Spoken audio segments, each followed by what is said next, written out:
তোমাদের কৃষ্ণনগর রাজবাড়ির বারোদোল মেলার বাইরের কিছুটা অংশ ঘুরে দেখায়। এই যে দূর দূরান্ত থেকে কত ভিক্ষুক এসে এইখানে বসেছে, কি সুন্দর ঠাকুরের ছবি নিয়ে। সবাই কিন্তু গোপাল ঠাকুর আর রাধাকৃষ্ণের ছবি নিয়ে বসেছে। আর কৃষ্ণনগরবাসী তাদেরকে যে যেমন পারছে সাহায্য করছে, কেউ পয়সা, কেউ চাল, কেউ ডাল দিয়ে সাহায্য করছে। এই যে চলো তোমাদের একটা সুন্দর লাড্ডু গোপালকে দেখাই। এই যে লাড্ডু গোপাল কি সুন্দর লাগছে, দেখো আবির মেখে কি সুন্দর লাগছে, মনে হচ্ছে একদম কোলে তুলে নি, কি দারুণ লাগছে না। চলো আর একটাও লাড্ডু গোপালকে দেখাই, দেখো কি মিষ্টি লাগছে লাড্ডু গোপালকে।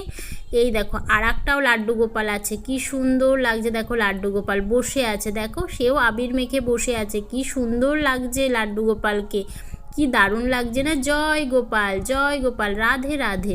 চলো এই যে কত দেখো সব গোপাল ঠাকুরের ফটো, রাধাকৃষ্ণের ফটো নিয়ে বসেছে, কি সুন্দর লাগছে, অপূর্ব লাগছে। মানে এই দিন 3 দিন না গেলে যেন বারোদোল মেলাটা ইনকমপ্লিটই থেকে যায়।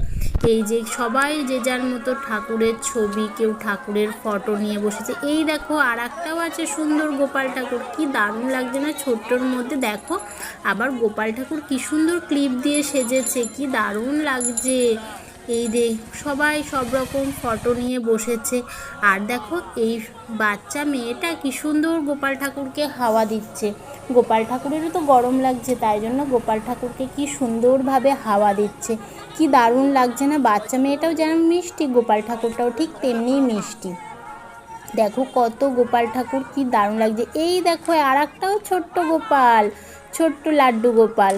দেখো মেলার বাইরের অংশটায় চলে এসেছি, এই যে এবার মেলা থেকে বেরিয়ে যাচ্ছি।